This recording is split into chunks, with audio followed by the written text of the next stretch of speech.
louvado e engrandecido seja o nome do nosso Deus e Pai. A Bíblia nos conta em Atos dos Apóstolos, capítulo 3, um encontro muito especial entre uma pessoa muito enferma, cuja enfermidade era reconhecida por todos, um coxo de nascença, e dois homens de Deus que foram orar. O texto bíblico fala que esses dois homens foram Pedro e João. E a história bíblica narrada aí em Atos dos Apóstolos, no capítulo 3, quero convidar vocês a abrirem as suas Bíblias, por gentileza, a gente observa que Deus realizou um milagre muito precioso na vida de uma pessoa. E o relato desse milagre na vida dessa pessoa, ele pode ser observado com rápidas palavras, pinceladas simples que Lucas vai descrevendo, nos fazendo enxergar, nos levando para aquele lugar para a gente entender esse momento precioso da vida desse coxo, mas também era preciosíssimo na vida de Pedro e de João e na vida de toda a igreja. O que Deus fez naquele momento ali continua a ecoar ainda hoje. Isso nós começamos a aprender que determinadas ações de Deus localizadas num tempo ou no tempo não estão restritos, presos a esse tempo, mas Deus pode tomar aquela circunstância e multiplicá-la, e multiplicá-la, e multiplicá-la, como algo que aconteceu na nossa vida no passado. Uma experiência que nós tivemos com o Senhor, um encontro com Ele, um milagre, uma experiência profunda, um livramento, uma alegria, uma paz, um tempo de choro, mas com a presença do Consolador, nós nunca devemos nos esquecer. É como se o tempo passasse e hoje nós pudéssemos nos encontrar com este homem cujo relato está aqui em Atos 3, e perguntássemos para ele: você tem motivo para louvar ao Senhor? Você tem motivo para adorar ao Senhor? Atos 3, versículo 1. Pedro e João subiam ao templo para a oração da hora nona.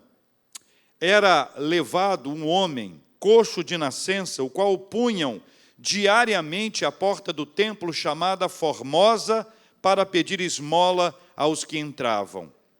Vendo ele a Pedro e João, que iam entrar no templo, implorava que lhe desse uma esmola.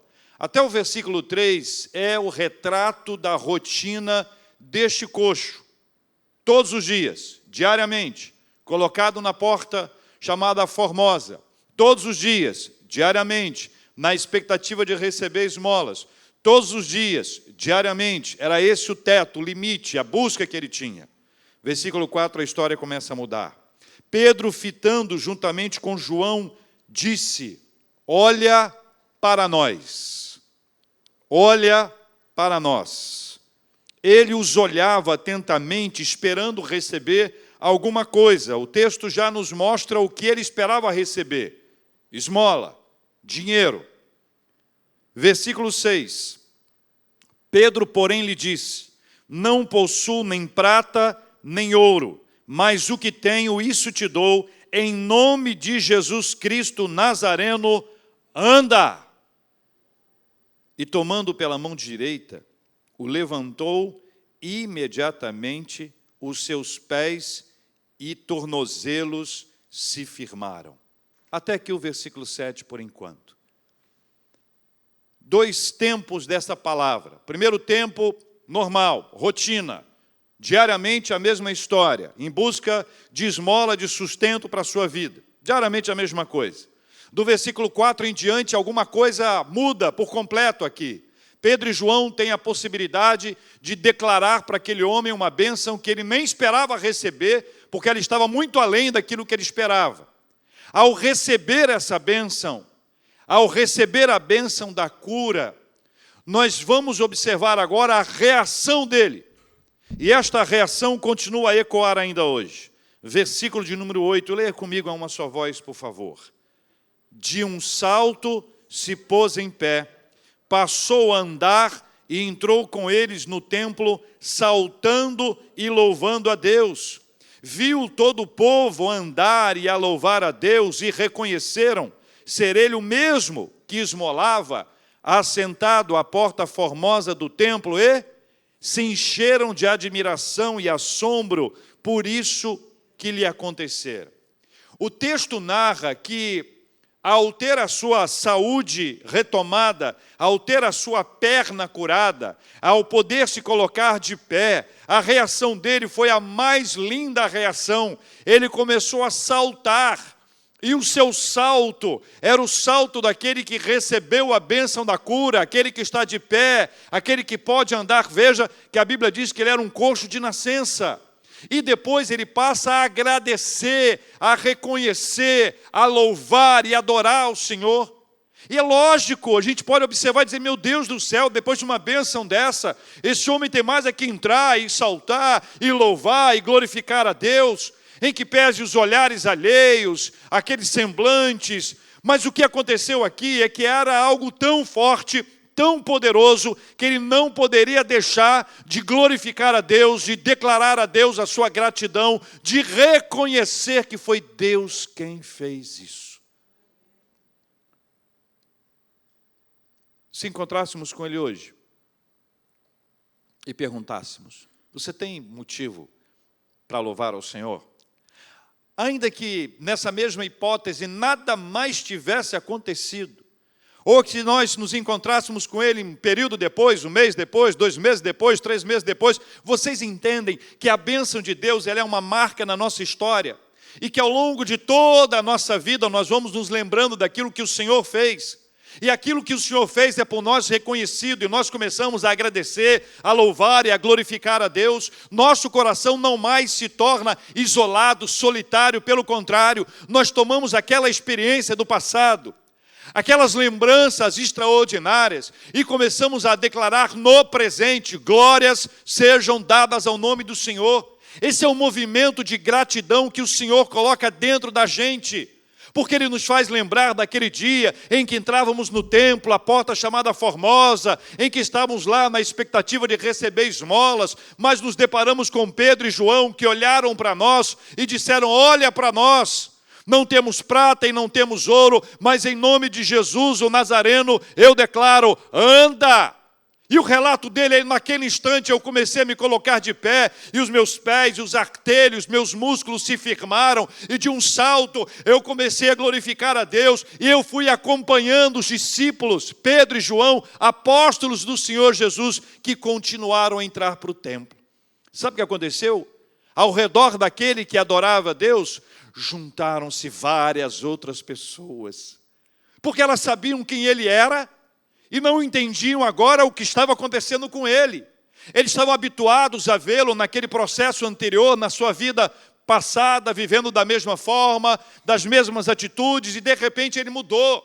Uma pessoa alcançada pela graça de Deus, uma pessoa que é alvo da bênção de Deus, ela começa a atrair outras, porque outras pessoas querem ver o que aconteceu com ele ou com ela, e mais pessoas se reúnem ao redor dela e passam a glorificar a Deus, e passam a adorar ao Senhor. Foi isso que aconteceu. Pedro faz uma declaração extraordinária, ele não aponta para ele aponta para Jesus. Não fomos nós que fizemos o milagre, mas foi Jesus, foi pelo nome de Jesus, o nome de Jesus que é poderoso, o nome de Jesus que merece honra, glória e louvor. A ação de Jesus na vida daquele homem gerou o milagre, e o milagre gerou olhares, gerou aproximação, e aquela comunidade que se formava ao redor daquele coxo, que havia sido alcançado pelo Evangelho de Jesus, que havia sido alcançado por meio de Pedro e João para uma cura extraordinária na sua vida, mais pessoas se reuniram, e Pedro pôde pregar a palavra do Senhor. E naquele dia, pela graça de Deus, os relatos bíblicos dão conta que cerca de 5.000 homens foram alcançados pelo Evangelho de Jesus, sem contar as mulheres e as crianças. Nós precisamos olhar para a nossa vida e reconhecer aquilo que Deus fez em algum momento da nossa história. Infelizmente, nós temos memória curta quando é para reconhecer a bênção de Deus, e uma memória extraordinária para dizer aquilo que não aconteceu ainda na nossa vida. Eu não sei por que isso acontece, mas isso é da natureza humana. A natureza humana tende a não perceber aquilo que Deus já fez. E ao não se lembrar ou não perceber aquilo que Deus fez, deixa de glorificar ao Senhor. Uma pessoa que pode estar passando por uma necessidade hoje, é bem provável que ela se esqueça de toda a provisão de Deus ao longo da sua vida. Uma pessoa que hoje pode estar enfrentando uma enfermidade, é bem provável que ela se esqueça de todos os períodos anteriores de cura plena, de saúde plena que ela viveu. Uma pessoa que hoje chora, é bem capaz de se esquecer de quantas gargalhadas ela já deu. Por que isso acontece com a gente? Mas hoje eu queria fazer a você um desafio diferente. Vamos lembrar do que Deus fez. Vamos nos lembrar dos feitos de Deus na nossa vida. Quantos de vocês já tiveram um encontro pessoal com Jesus e se lembram disso? E sabem que aquele encontro, aquele primeiro encontro com Jesus, não foi fruto da sua bondade, da sua piedade, de algo que você tenha feito, mas foi fruto da graça divina. E você chegou lá e falou assim: olha, eu não merecia receber essa bênção. A bênção da presença de Deus, do conhecimento dele, foi o Senhor quem fez isso por nós. Tem uma coisa que o coxo não sabia, depois certamente ele aprendeu. Não foi ele que estava no lugar certo, na hora certa, no momento certo, não. Foi o Senhor que gerou toda aquela ação para que ele pudesse conhecer a Jesus. E aquele que conhece a Jesus nunca mais deixa de louvar. O nosso louvor a Deus não precisa ser alto, também não precisa ser sem palavras. Você não precisa erguer as mãos, mas também não é proibido erguer as mãos. Você só não pode deixar de adorar ao Senhor por aquilo que Ele fez na sua vida. O coxo levantou-se e começou a saltar. Não quer dizer que isso seja regra para nós hoje, mas o reconhecimento dele foi pelo que o Senhor fez. Pelo que o Senhor fez. E eu comparo aqui alguém que estava com problema de voz e voltou a falar. Você acha que alguém que teve um problema de voz e foi curado vai ficar em silêncio? Você acha que alguém cuja mão foi curada pela graça de Deus vai botar a mão no bolso? Claro que não. Qualquer um de nós que seja visitado pelo Senhor vai querer demonstrar que está tudo bem para a honra e glória do nosso Deus. Quero convidar você a se colocar de pé e a se unir a gente em louvor e adoração ao Senhor. Ao soltar a sua voz na simplicidade do seu tom, alguns mais alto, mais baixo, cada um do seu jeito, mas vamos declarar ao Senhor que nós o amamos, que nós reconhecemos aquilo que Ele fez na nossa vida, que a nossa caminhada com Ele até aqui tem sido muito abençoada, que o Senhor está conosco em todo o tempo e que Ele nunca nos deixa. Dessas canções que levam a gente a lugares que nós já visitamos, essa canção me lembra um tempo em que eu era membro de um grupo de evangelismo muito ousado, para não dizer doido, que era, na verdade, o que nós éramos, jovens absolutamente desgarrados de qualquer possibilidade de limite quando o assunto era evangelismo. Uma paixão, uma dependência, riscos o tempo inteiro. Quantas vezes o risco de ser preso por causa da pregação do Evangelho, você imagina o que a gente fazia, né? Para ter esse risco. Nós tínhamos uma frase que era repetida por nós o tempo inteiro: se alguém for preso, é porque Deus quer que a gente pregue para alguém que está preso. E era em nome de Jesus, amém. Vamos embora, era a última frase, fechava com isso, momento de oração. E eu me lembro que essa canção era parte da nossa preparação espiritual, porque a gente estava ali para uma batalha. Nós não estávamos ali para aparecer, e não tinha um relatório para entregar. Diz que uma vez um pastor estava no escritório dele, aí entrou uma criança: pastor, posso te dar um abraço? O pastor foi às lágrimas, sem abraço. Quando recebeu o abraço, chorou mais um pouco. Aí, depois que a criancinha soltou, o pastor estava saindo, ele ouviu a frase dela, -1, e saiu. E descobriu que era um concurso de quantos abraços ela tinha que dar. Ela estava abraçando todo mundo, poste, porta, bichinho de pelúcia. Tem gente que faz isso, né? A gente não estava num momento de, sabe, relatório. Vamos fazer aqui um relatóriozinho do que a gente já fez, está fazendo. Mas algo tão intenso, e essa canção embalou a gente para a gente declarar ao Senhor estrela da manhã, o Senhor que está com a gente o tempo inteiro, e reconhecer aquele feito de Deus na nossa caminhada. Quantas experiências maravilhosas com o Senhor, quanto choro, quanta lágrima, quanto sorriso, quanta gargalhada, quantas noites em claro, quantas vigílias em lugares diferentes, vigília no alto do monte, vigília no pé do monte, vigília dentro de casa, vigília na varanda, vigília no terraço. Lembro do meu cunhado e eu chegando na casa dele, que era também a igreja, ele era pastor, ele me dizia assim, vamos fazer o quê agora? Eu falei, vamos orar. E lá em Mimoso do Sul tem o Cristo Redentor, você pode não acreditar, mas tem, um pouquinho diferente, um pouquinho menor, um pouquinho diferente e tal, mas vamos orar aos pés do Cristo. Claro, parece uma heresia, né? Mas a gente estava lá, na verdade, era para estar num lugar afastado, sem estar conectado com ninguém fisicamente, para estar assim, na presença do Senhor. E essa é a chamada que Deus nos faz quando a gente fala sobre adoração. Adoração é um momento que você está no coletivo, está no comunitário, mas também está sozinho na presença de Deus. Só quem está sozinho na presença de Deus pode estar tudo, mesmo sozinho.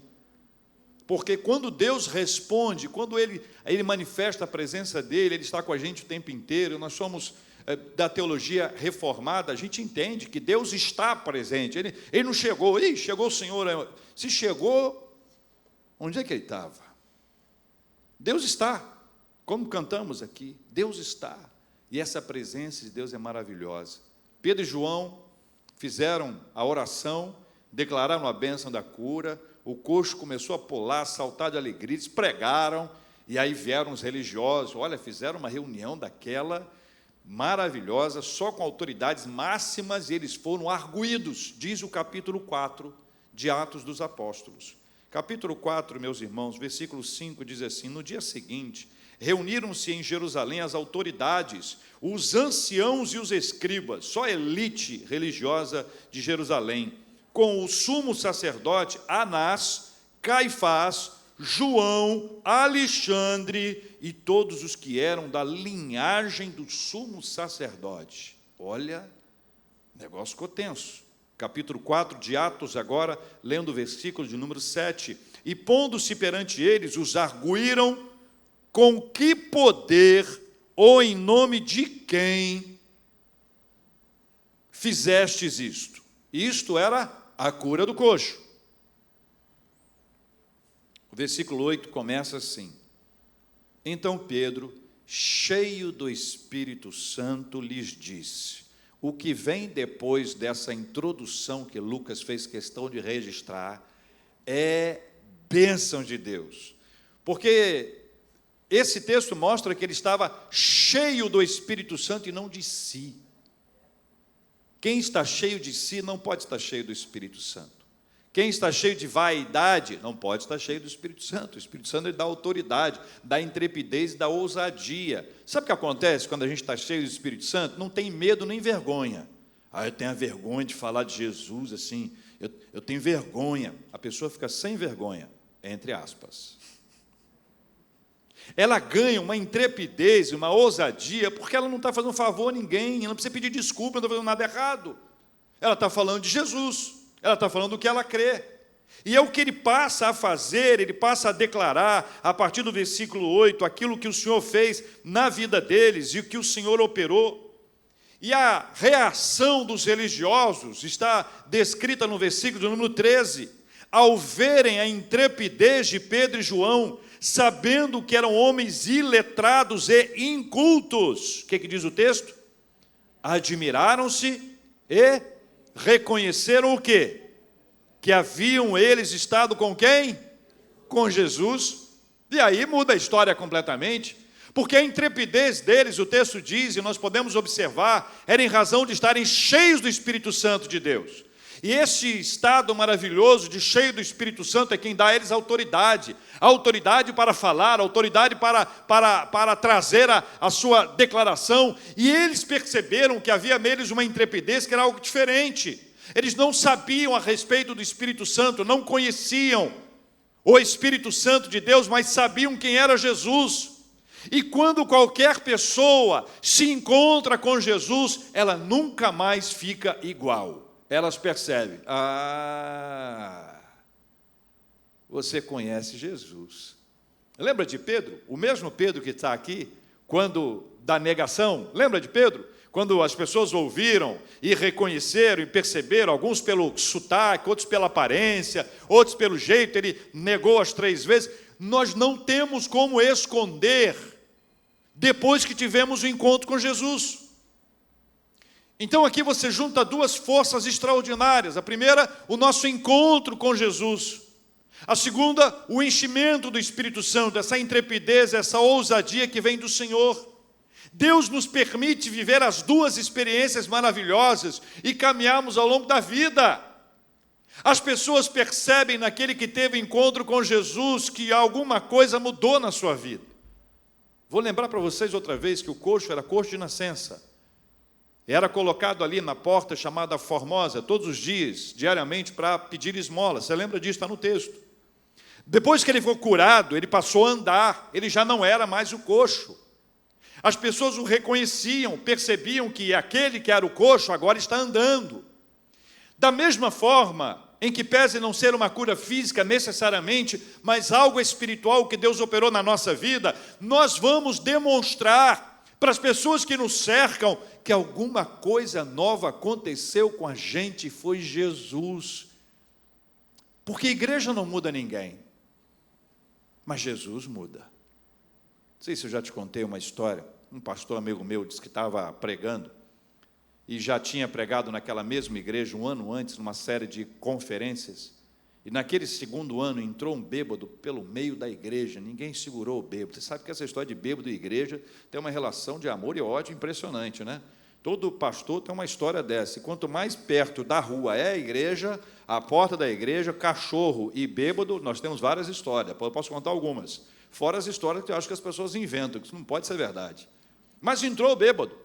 Entrou bêbado e foi direto para o púlpito enquanto o pastor estava pregando. Não sei onde é que os diáconos estavam, naquela igreja. Aí o bêbado levantou, correndo para o pastor, o senhor me converteu aqui o ano passado. Aí o pastor disse, fui eu mesmo. Porque se tivesse sido Deus, você não estaria na circunstância que você está. Bela resposta, né? Eu achei inventada essa história. Não é muito arrumadinha, né? Toda história muito arrumadinha, eu fico meio desconfiado. Mas uma resposta excelente. E é verdade. Nós podemos influenciar a sua vida. Você pode gostar de uma fala de um ou de outro. Eu gostei daquela fala. Que palavra bonita. Mas isso não muda. Só muda a gente o Evangelho de Jesus. O que muda a nossa história é Jesus. Eu posso me lembrar de várias pregações, de várias aulas, de várias palestras que eu recebi, de pessoas importantes, que eu tenho uma lista de pessoas maravilhosas que me influenciaram poderosamente, mas o que mudou a minha vida, o que muda a minha vida, o que mudará a minha vida é a palavra do Senhor. É o fato de eu ter me encontrado com Jesus. É o fato de Jesus ter se declarado a mim, de eu ter ouvido a sua voz, percebido a sua presença, de Jesus ter me chamado para segui-lo e para servi-lo, até eu descobri que não havia honra maior para alguém do que a honra de servir ao Senhor e não ser servido por Ele. Engraçado que o nosso testemunho tende a ser alguma coisa que Deus nos deu e não aquilo que nós fizemos para o Senhor. É lindo ver quando a gente pode passar a vida inteira servindo ao Senhor, longe dos holofotes, ou eventualmente, em algumas circunstâncias, nos holofotes, mas não vivendo uma vida só de holofotes, vivendo uma vida de simplicidade na presença de Jesus. Os religiosos ficaram indignados, porque eles não tinham como negar o milagre. O milagre, ele era incontestável, o milagre estava posto, o milagre ali estava, o milagre do Senhor estava diante deles, o coxo estava ali, não tinha como dizer que o coxo não era o coxo, porque o coxo era o coxo, entendeu? Aí eles usaram uma estratégia. Versículo 17.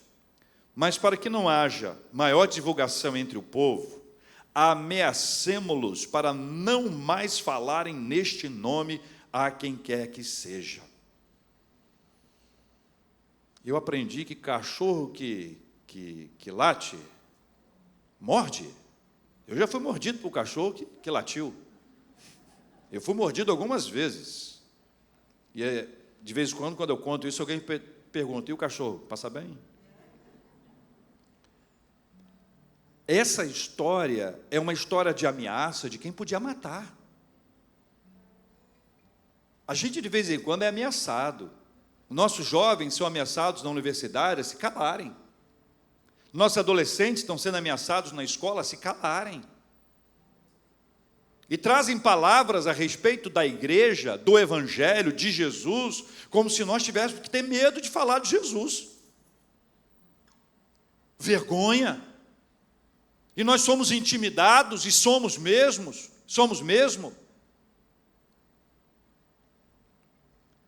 Eles não se intimidaram, não. Versículo 19. Mas Pedro e João lhes responderam: julgai ser justo diante de Deus ouvir-vos antes a vós outros do que a Deus. Que resposta iluminada!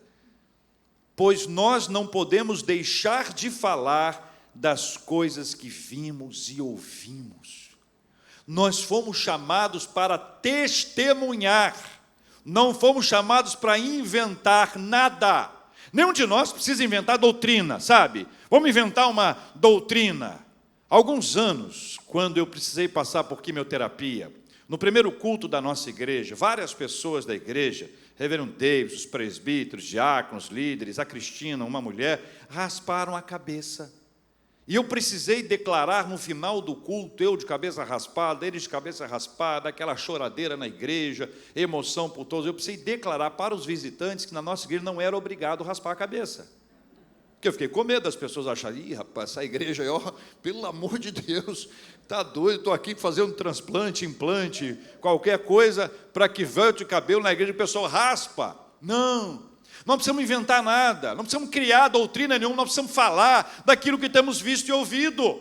Nós fomos chamados para testemunhar, e aquele que é chamado para testemunhar não pode parar. A igreja, você e eu, a igreja coletivamente, a igreja como organismo, a igreja como organização, foi chamada para testemunhar, não para inventar.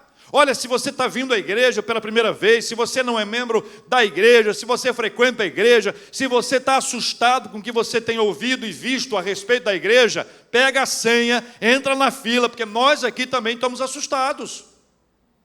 O que eu já vi nessa vida de coisas que foram ditas em nome de Jesus e que Jesus nunca disse isso, coisas que igrejas fazem ou fizeram ou farão, que não tem nenhuma sustentação bíblica.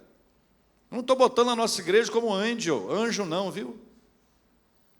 Todos nós corremos esse risco todos os dias, mas nós não podemos achar que porque uma igreja fez, todas as igrejas são assim, que um pastor fez, que todos os pastores são assim, que uma comunidade fez, que todas as comunidades são assim. Não, nós não fomos chamados para inventar nada, nós fomos chamados para testemunhar, para contar aquilo que temos visto e ouvido. É esse o chamado de Deus, ele tem a ver com evangelização. A obra de evangelização não é para a gente inventar nada, é para a gente contar aquilo que o Senhor fez na nossa vida, aquilo que está registrado na palavra do Senhor. É Pedro dizendo: não podemos deixar de falar do que temos visto e ouvido.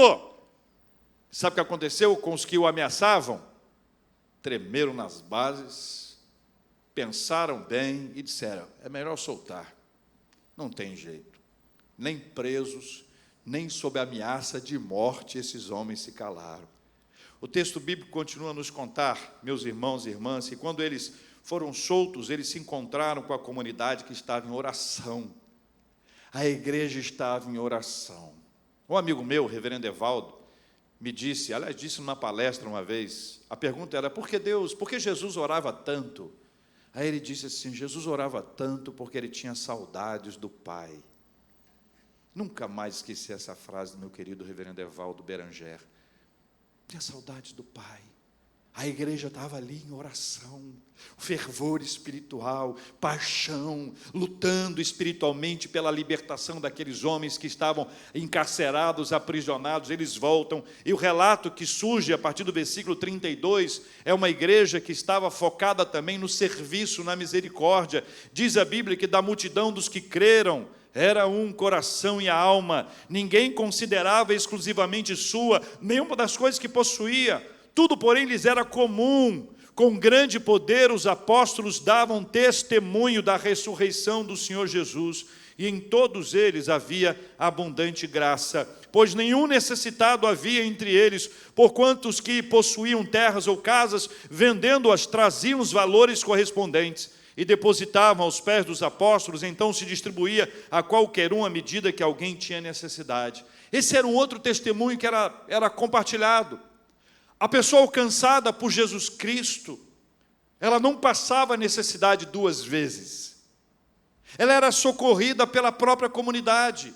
A igreja socorria. Cada pessoa que tinha os seus bens apresentava. O texto depois vai contar a história de Barnabé, que vendendo um campo colocou os pés dos apóstolos. Esse recurso era gerido pela igreja para que ninguém tivesse falta. E esse era um outro testemunho para os de fora.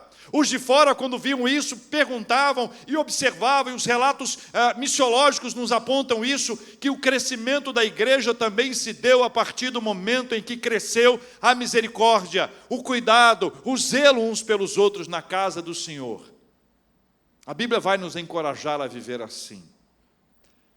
Pregar o evangelho para os de fora, edificar os de dentro e os de fora, socorrer os de dentro e os de fora.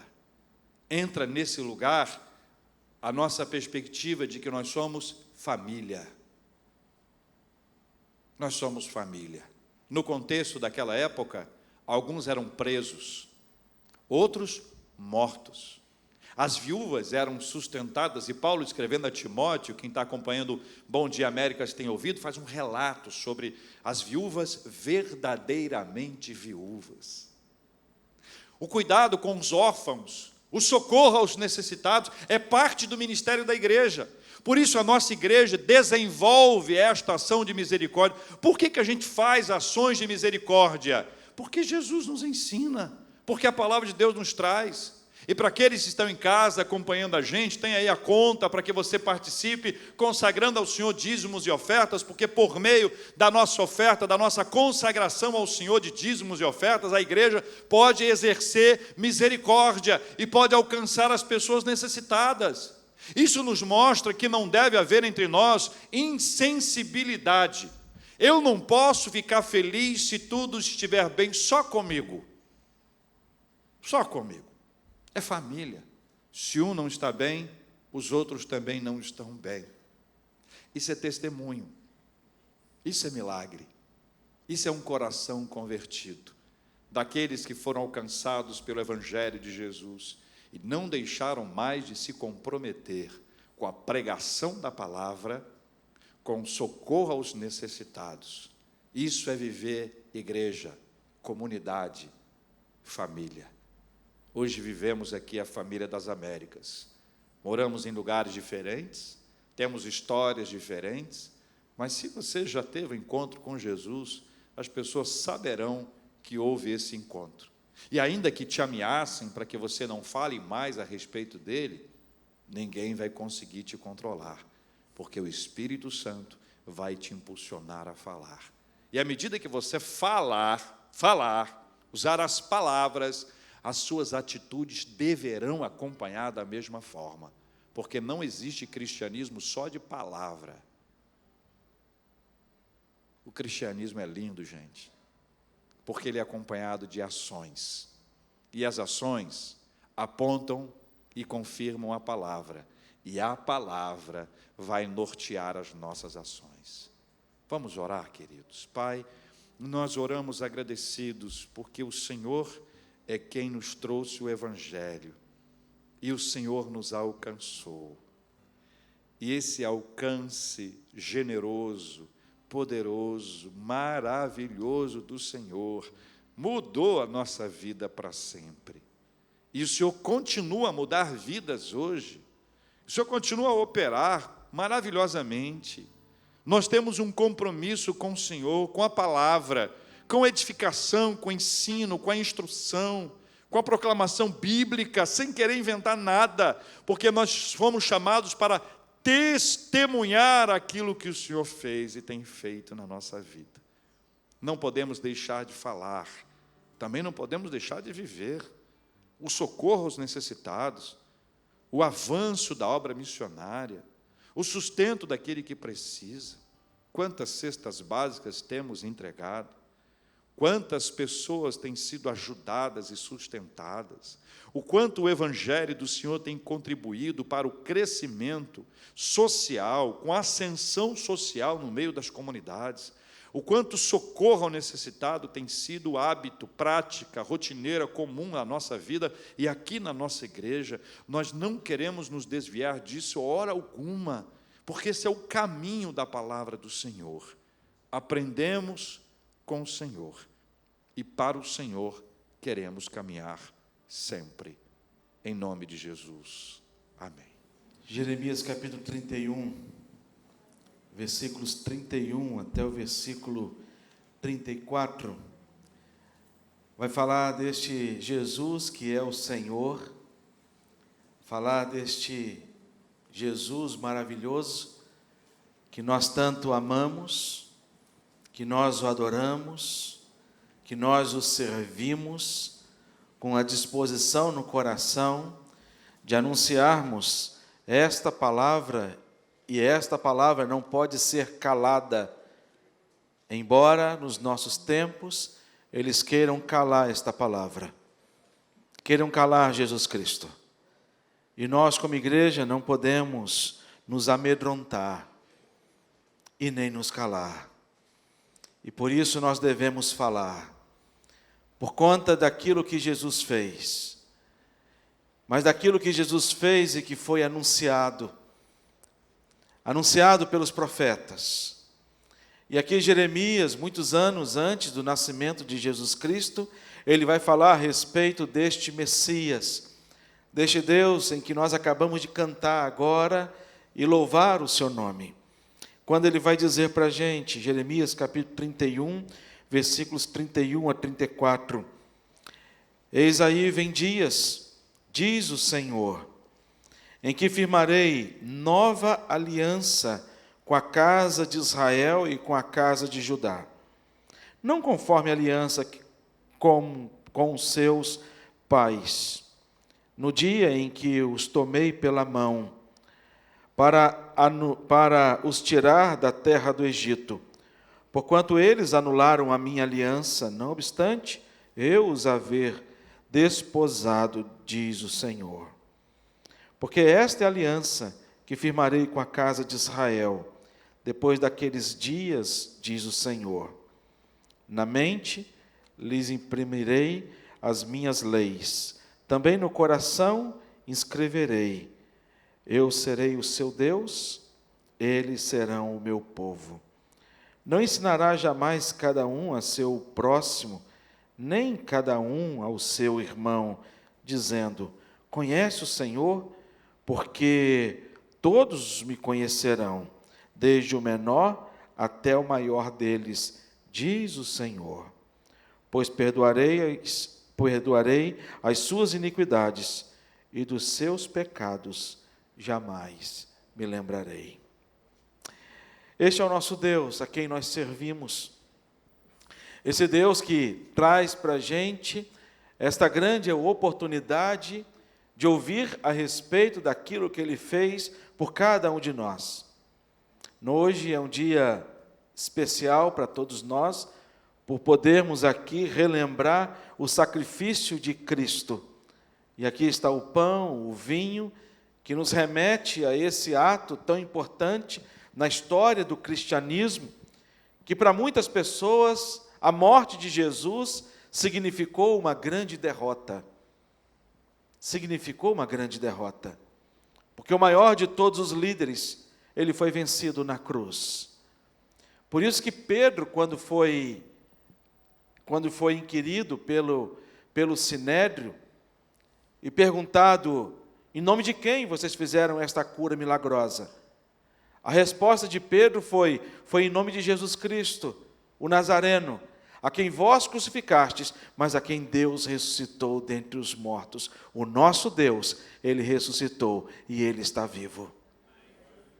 E quando a gente olha para esse texto, a gente percebe que aqui é uma anunciação deste Jesus Cristo. Aqui Jeremias, ele fala desse Messias que haveria de nascer Jeremias, ele anuncia às pessoas da época que iam viver um processo dificílimo, em que eles seriam levados para a Babilônia, eles seriam levados para a Babilônia cativos, e durante 70 anos, e permaneceriam como exilados. O templo ia ser destruído, os muros iam ser derrubados, e o povo não acreditou. Deus jamais vai permitir que isso aconteça. E o povo continuou no pecado. Por isso que Jeremias ele vai anunciar aqui uma mensagem de ânimo, de consolo, porque havia uma dor muito grande no coração de Jeremias, em que ele pregava, e as pessoas não davam ouvido à sua pregação. E Jeremias aqui anuncia, diante de uma grande esperança. O Senhor diz a Jeremias: Jeremias, virão dias que irão acontecer coisas maravilhosas, e de fato aconteceram. E hoje, quando nós celebramos a ceia do Senhor, nós perguntamos, mas o que representa essa ceia para a gente? E Jeremias aqui ele vai apontar alguns pontos importantes para a gente a respeito da ceia do Senhor. E ele vai falar que a ceia do Senhor tem a ver com uma aliança. Por isso que Jesus vai dizer na ministração da ceia, olha, esta é a nova aliança firmada no meu corpo e no meu sangue. Fazei isso todas as vezes que o beberdes e comerdes em memória de mim. É uma nova aliança. Não mais uma aliança firmada em Abraão, onde Deus ele chama um povo, para que este povo pudesse abençoar todos os povos da terra, e de fato abençoou. Nós fomos abençoados pelo povo judeu. E de que forma nós fomos abençoados? Pela aliança que Deus fez com este povo. Porque através deste povo haveria de nascer o Messias, tão aguardado, tão esperado por todos nós, e Jesus nasceu. E através de Jesus Cristo é firmada uma nova aliança, em que não há mais a necessidade de sermos judeus para fazermos parte desta aliança, mas esta aliança é firmada no amor de Deus para com o seu povo, para poder cumprir aquilo que foi prometido lá no Gênesis, quando Deus promete que haveria de enviar aquele que haveria de esmagar a cabeça da serpente, e este alguém é Jesus Cristo, nosso Senhor e nosso Salvador. E a aliança que Deus faz, a ceia, ela nos remete à aliança. Por isso que ele vai dizer para a gente, olha, vem dias em que firmarei nova aliança.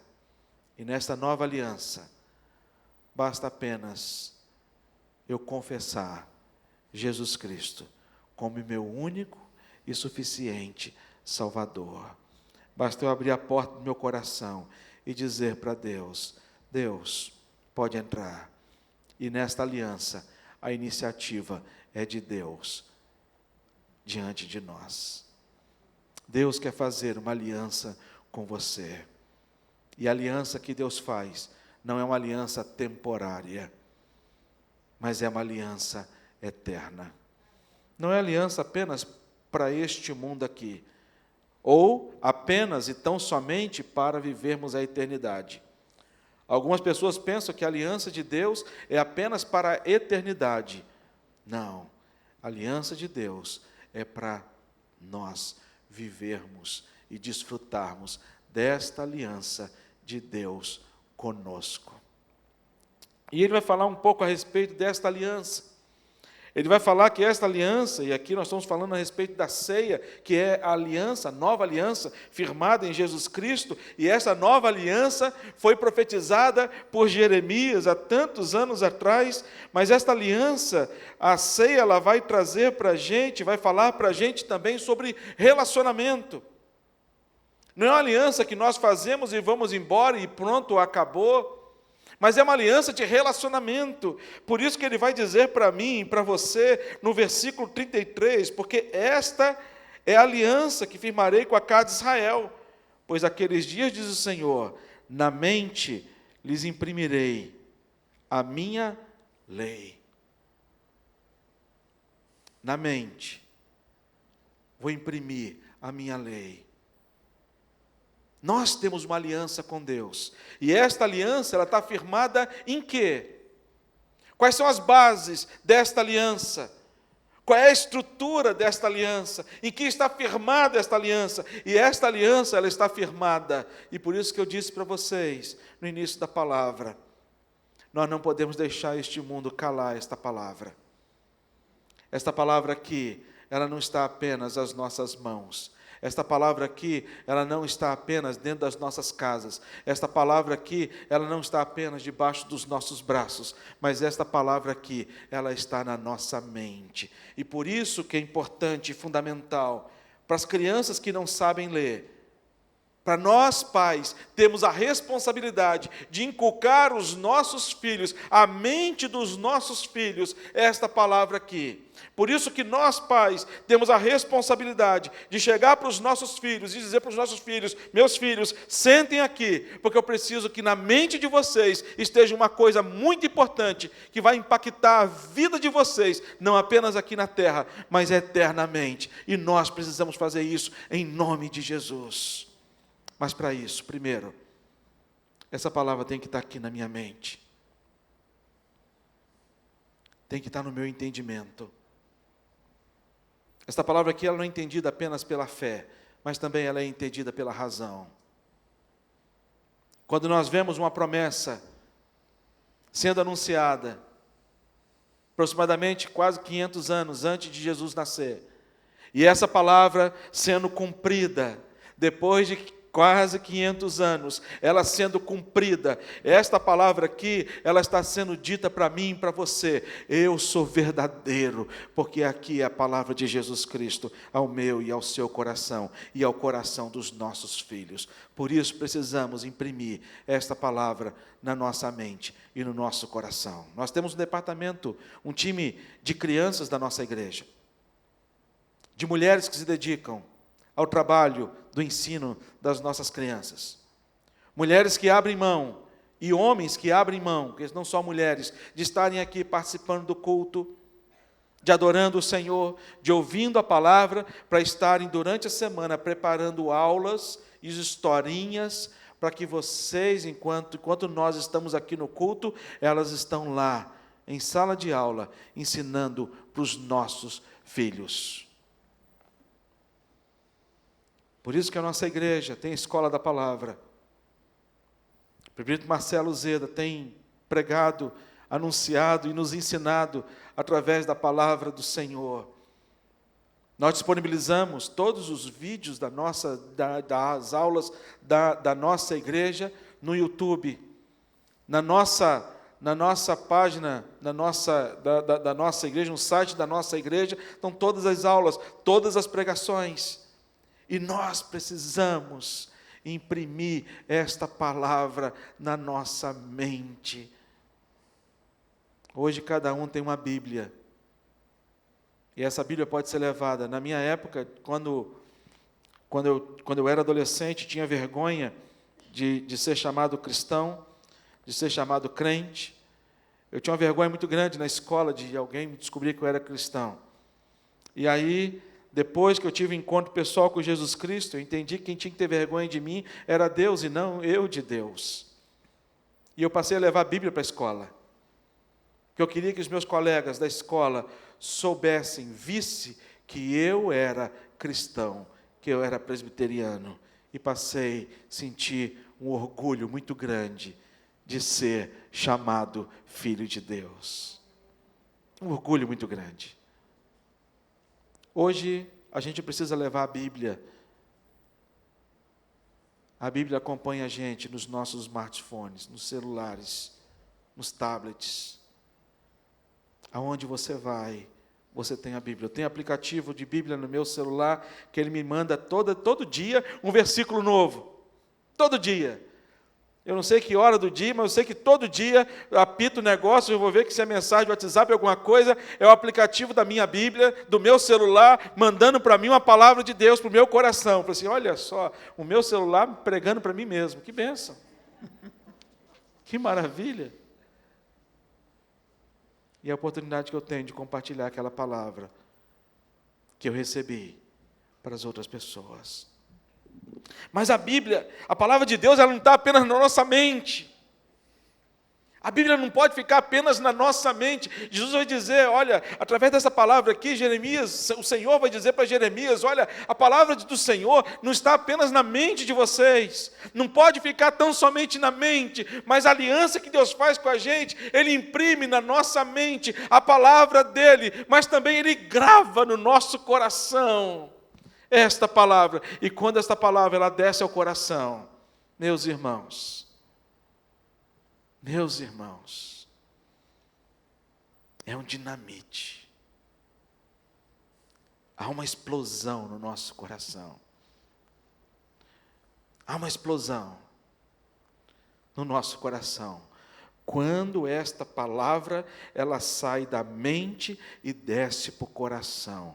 Esta palavra vai na mente porque ela é compreendida.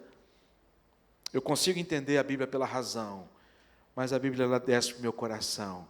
Aí ela vai alimentar a minha fé, não apenas o meu entendimento.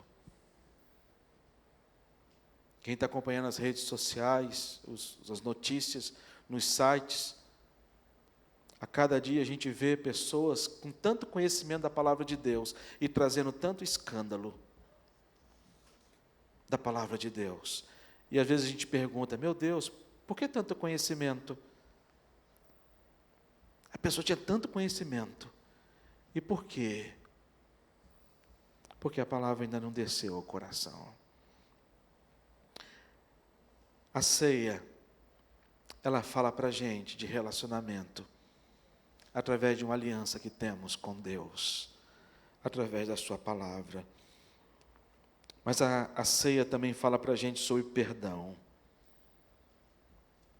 A ceia, ela fala sobre perdão. Porque no versículo 34, quando lá no final,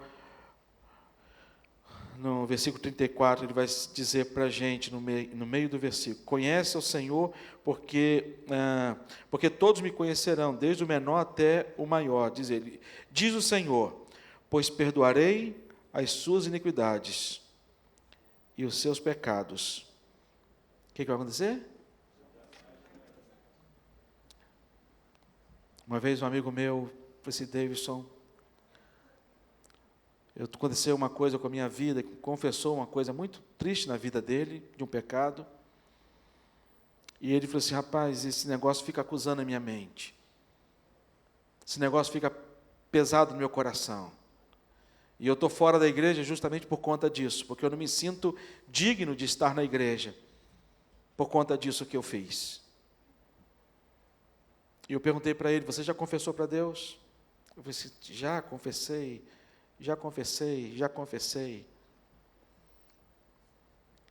Mas verdadeiramente, eu disse, Deus, eu já confessei, me arrependi e abandonei. Mas alguma coisa fica no meu coração dizendo que ainda eu não fui perdoado, que eu não posso voltar para a igreja por conta disso. E eu falei assim, cara, quem é o acusador é o Satanás, cara.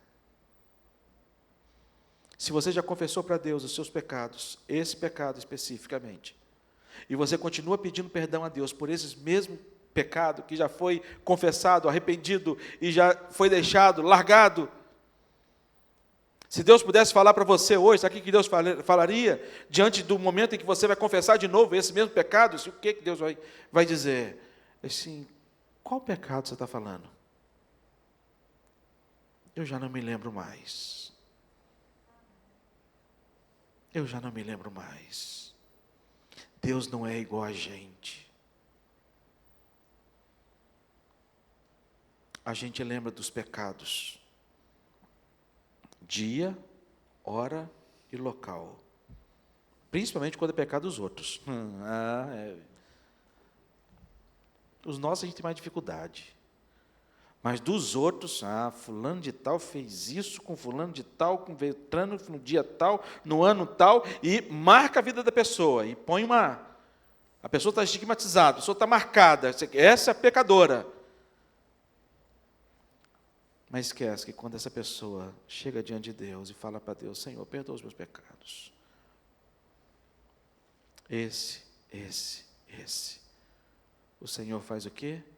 O Senhor perdoa, os pecados e jamais se lembra dele.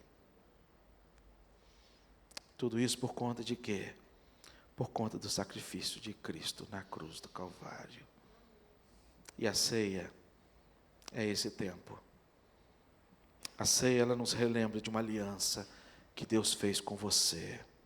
A ceia, ela é um ato em que nos fala deste relacionamento nosso com Deus, que Ele nos imprime a sua palavra na nossa mente e no nosso coração e nos transforma. A ceia é o momento em que nos fala sobre perdão dos pecados, mas mais do que perdão dos pecados, a ceia, ela fala de um Deus que não guarda a lembrança desses pecados, lança no mais profundo abismo, que nem mesmo Ele se lembra mais. Os nossos amigos tendem a nos lembrar de quem nós éramos. De quem nós éramos.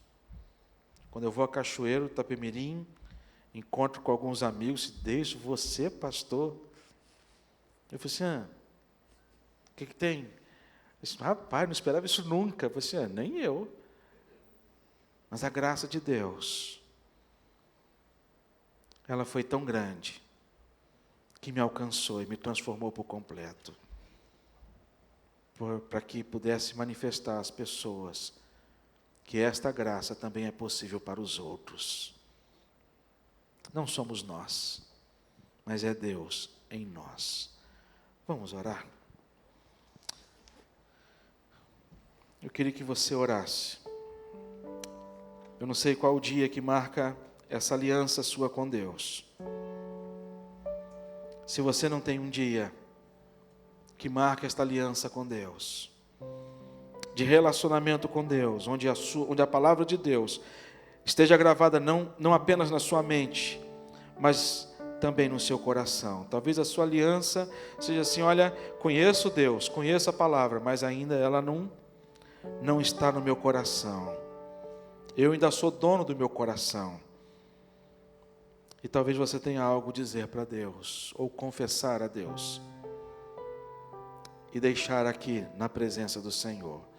A palavra de Deus nos convida, examine-se, pois, o homem a si mesmo. E se a gente fosse examinar cada um verdadeiramente, a gente ia dizer, nós não temos condições de participar da ceia por conta dos nossos pecados. E aqui todos nós. Mas aí a palavra continua, examine-se, pois, o homem a si mesmo, e aí coma do pão e beba do cálice.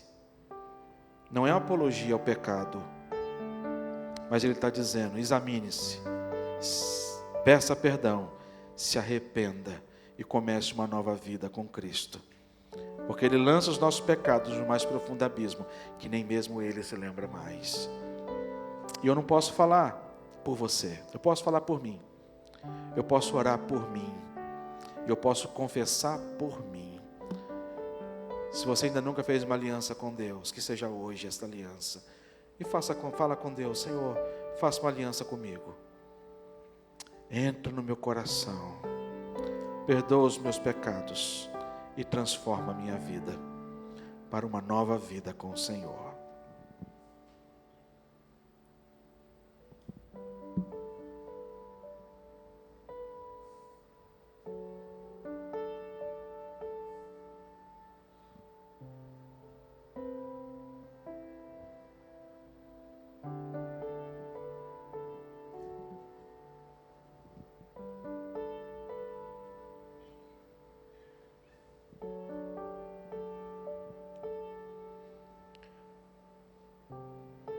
Pai, como é bom participar da ceia.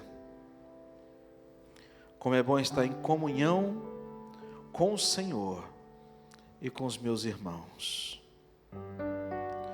Como é bom receber do Senhor a Tua palavra, que traz paz ao nosso coração. A Tua palavra que traz vida, que traz esperança, que fala de graça, que fala de amor, mas também que fala de juízo e de justiça. Molda o nosso coração, Pai. Molda o nosso coração. Imprime, Senhor, as Tuas palavras na nossa mente. Mas também, Pai, grave no nosso coração, com letras grandes, em que todos possam ver de que nós pertencemos ao Senhor. Ajuda a gente, Pai, nesse tempo, para que o Senhor continue sendo nosso socorro, bem presente em todos os momentos. E receba a nossa adoração, nosso louvor, pelo feito de Jesus na cruz por nós. Por isso podemos ser chamados um povo mais do que vencedor, por meio de Cristo Jesus. Ouve as orações que foram feitas aqui. Renove e faça alianças com cada um de nós, Pai, que são alianças eternas, para nossa alegria, mas para a glória do Teu nome. Pedimos que essas alianças sejam firmadas com toda a nossa família, com toda a nossa casa. Que esta aliança seja firmada com os nossos filhos, em nome de Jesus. Que esta aliança possa alcançar pessoas que ainda não tiveram oportunidade de conhecer o Senhor. Por isso, usa a gente como igreja, como agentes do Senhor, para anunciar a Tua palavra, aonde o Senhor quiser. Em nome de Jesus, amém.